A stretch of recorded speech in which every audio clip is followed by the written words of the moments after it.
Beritakanlah firman, siap sedialah baik atau tidak baik waktunya. Shalom, haleluya, puji Tuhan, berkat kemurahan Tuhan menghantar kita boleh ada lagi dalam renungan harian di hari ini. Firman Allah yang akan menjadi perenungan kita bersama di hari ini saya ambil dari Markus pasal 10 ayat 17 sampai dengan ayatnya yang ke-27. Secara khusus saya akan baca ayatnya yang ke-17 sampai dengan ayatnya yang ke-20. Firman-Nya berkata demikian. Pada waktu Yesus berangkat untuk meneruskan perjalanannya, datanglah seorang berlari-lari mendapatkan dia dan sambil bertelut di hadapannya ia bertanya, "Guru yang baik, apa yang harus kuperbuat untuk memperoleh hidup yang kekal?" Jawab Yesus, "Mengapa kau katakan aku baik? Tak seorang pun yang baik selain daripada Allah saja. Engkau tentu mengetahui segala perintah Allah, jangan membunuh, jangan berzina, jangan mencuri, jangan mengucapkan saksi dusta, jangan mengurangi hak orang, hormatilah ayahmu dan ibumu." Lalu kata orang itu kepadanya, "Guru, semuanya itu telah kuturuti sejak masa mudaku." Demikian kebenaran firman-Nya hari ini yang mengajar dan menasihati kita memperoleh hidup yang kekal. Saya percaya harusnya ini menjadi kerinduan utama kita dalam hidup sebagai umat, sebagai orang percaya, untuk kita memperoleh hidup yang kekal, memperoleh kehidupan yang tidak akan binasa, atau sama artinya juga dengan memperoleh keselamatan, atau juga memperoleh kerajaan Allah, ataupun juga masuk surga. Karena Yesus pernah berkata, apa gunanya engkau memperoleh seluruh isi dunia ini kalau jiwamu binasa? Artinya keselamatan jiwa kita, memperoleh kehidupan yang kekal, memperoleh keselamatan, itu harta terbesar dalam hidup, bahkan itu melebihi isi dunia ini. Nah, di sini kita melihat bagaimana pertanyaan seorang muda kepada Yesus dalam ayat 17 bagian terakhir, "Guru yang baik, apa yang harus kuperbuat untuk memperoleh hidup yang kekal?" Jadi ketika kita berbicara memperoleh hidup yang kekal, pertanyaannya adalah gimana caranya? Apa yang dituntut dari saudara dan saya untuk kita bisa memperoleh hidup yang kekal, untuk kita memperoleh kehidupan yang tidak akan binasa, tetapi memperoleh kehidupan yang senang selama-lamanya dalam kerajaan surga. Lalu Yesus menjawab dalam ayat 18, jawab Yesus, ayat 19, engkau tentu mengetahui segala perintah Allah. Jangan membunuh, jangan berzina, jangan mencuri, jangan mengucapkan saksi dusta, jangan mengurangi hak orang, hormatilah ayahmu dan ibumu. Lalu kata orang itu kepadanya, "Guru, semuanya itu telah kuturuti sejak masa mudaku."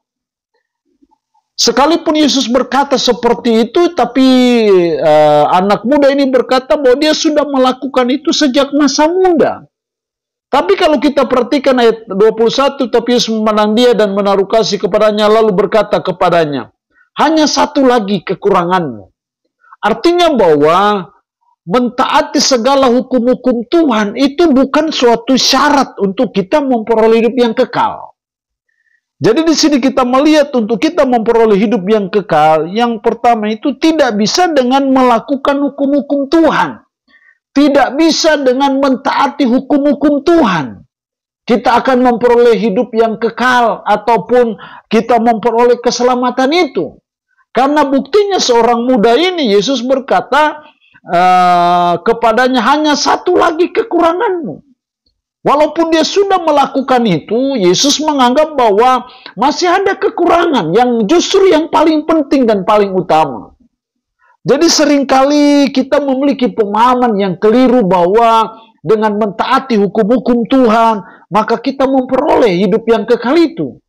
Padahal sebenarnya ketaatan terhadap hukum Tuhan itu adalah suatu akibat, bukan suatu persyaratan untuk kita memperoleh kehidupan yang kekal itu. Yang kedua, gimana kita memperoleh hidup yang kekal? Yang pertama tadi tidak bisa dengan melakukan hukum-hukum Tuhan. Yang kedua dalam ayat 21 sampai 27, tetapi Yesus memandang dia dan menaruh kasih kepadanya lalu berkata kepadanya, "Hanya satu lagi kekuranganmu. Pergilah, jualah apa yang kau miliki dan berikanlah itu kepada orang-orang miskin, maka engkau akan beroleh harta di sorga. Kemudian datanglah kemari dan ikutlah aku. Mendengar perkataan itu, ia menjadi kecewa lalu pergi dengan sedih sebab banyak hartanya. Disinilah persoalan utamanya, bahwa untuk memperoleh hidup yang kekal itu, kita harus mengasihi Yesus di atas segala-galanya. Itu yang terkandung dari perkataan Yesus untuk menjual segala harta dan bagikan kepada orang miskin, dan datanglah kemari dan ikutlah aku.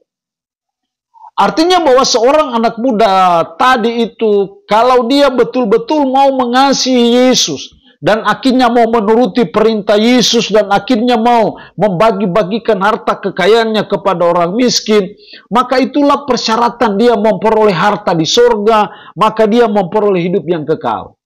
Sehingga mengasihi Yesus pasti beriman kepada Yesus. Kalau kita beriman kepada Yesus, maka pasti kita akan mengasihi Yesus. Maka apa yang terjadi dalam Yohanes 3:16, karena begitu besar kasih Allah akan dunia ini, sehingga ia telah mengaruniakan anaknya yang tunggal, supaya setiap orang yang percaya kepadanya tidak binasa, melainkan beroleh hidup yang kekal. Percaya. Jadi kalau kita mengasihi Yesus, pasti kita percaya kepada Yesus. Kalau kita percaya kepada Yesus Kristus, itulah yang membuat kita memperoleh hidup yang kekal. Nah, sebagai wujud syukur kita bahwa kita sudah memperoleh hidup yang kekal, bahwa kita menjadi calon penghuni surga, baru kita mentaati hukum-hukum Tuhan. Jadi syukur kita, tapi bukan persyaratan akan hal itu. Ketika Yesus berkata kepada anak muda itu, mendengar perkataan itu, ia menjadi kecewa lalu pergi dengan sedih sebab banyak hartanya. Lalu Yesus memandang murid-muridnya di sekelilingnya dan berkata kepada mereka, alangkah sukarnya orang yang beruang masuk dalam kerajaan Allah. Diulang lagi dalam ayatnya yang ke-25, lebih mudah seekor unta melewati lubang jarum daripada seorang kaya masuk ke dalam kerajaan Allah. Karena dia lebih mengasihi kekayaannya daripada mengasihi Yesus. Kalau hal itu yang terjadi, itu berarti bahwa dia tidak beriman kepada Yesus. Maka pastilah dia tidak memperoleh hidup yang kekal.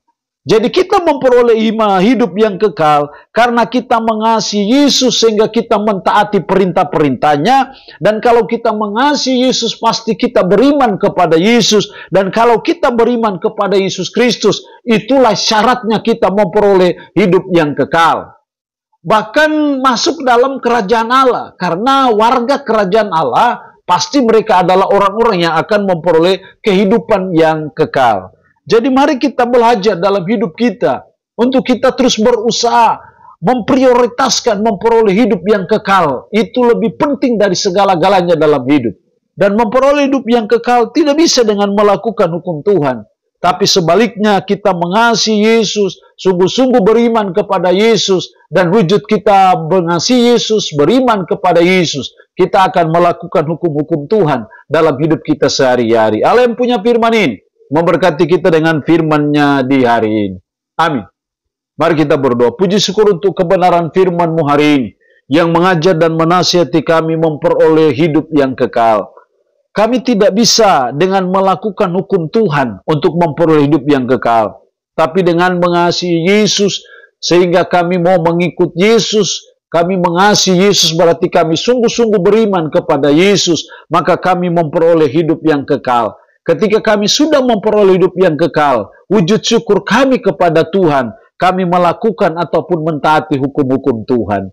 Roh-Mu yang kudus tanamkan dan meteraikan firman di dalam hati dan pikiran kami, dan sanggupkan kami untuk bisa memperlakukan firman ini dalam hidup kami sehari-hari. Berkat Tuhan bagi umat-Mu yang mendengarkan renungan harian di hari ini, yang sakit tambah berdoa dalam nama Yesus, Tuhan lawat, jamah dan sembuhkan dari sakit penyakit yang diderita. Terpujilah nama-Mu. Dalam nama Tuhan Yesus Kristus kami berdoa. Amin. Shalom. Tuhan Yesus memberkati kita dengan firman-Nya di hari ini.